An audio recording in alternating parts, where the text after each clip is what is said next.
यावर्षी जरी पावसाने उशिरा हजेरी लावली असेल ना, तरी सुरुवात मात्र जोरदार केलेली आहे बरं का. आणि याच पहिल्या पावसात आज आम्ही सापडलो होतो आणि खूप जास्त भिजून घरी परतलो होतो. घरी आल्याबरोबर सगळ्यात पहिलं चेंज केलं, मस्त असे केस सुकवून घेतले आणि मग मी आले किचनमध्ये, कारण आज मस्त असा आल्याचा चहा प्यायचा होता.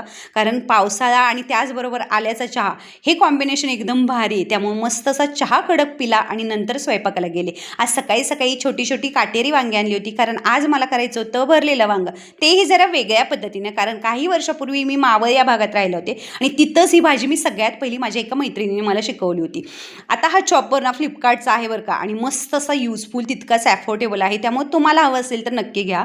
कढईत थोडंसं तेल टाकायचं, मोहरी जिरं टाकायचं, बारीक चिरलेला कांदा छान लालसर होईपर्यंत परतून घ्यायचा, आलं लसूण कोथिंबिरीची पेस्ट टाकायची, थोडीशी हळद, धना पावडर, घरचा मसाला टाकायचा, लाल तिखट टाकायचं, चवीपुरतं मीठ टाकायचं, शेंगदाण्याचा कूट टाकायचा, छान असा तेल सुटेपर्यंत परतून घ्यायचा हा मसाला.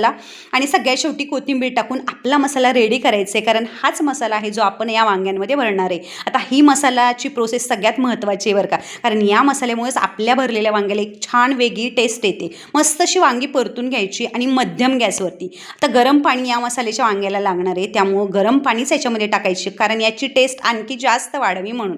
आता दुसऱ्या गॅसवरती मी इथं भाकरी करायला घेतल्या होत्या, बाजरीची भाकरी आणि भरलेलं वांगं, हे काही कॉम्बिनेशन एकदम भन्नाट लागतं बरं का. मस्त अशा भाकरी देखील रेडी झाल्या होत्या. इथं वांग्याची भाजी देखील रेडी झाली होती. आता थोडीशी भांडी होती तर ती घासून घेतली आणि भात देखील करून ठेवला होता. सगळ्यांची जेवणं झाली आणि सगळ्यात शेवटी मी माझ्यासाठी ताट रेडी केलं होतं आणि आजचं जेवण मात्र एक नंबर झालं बरं का.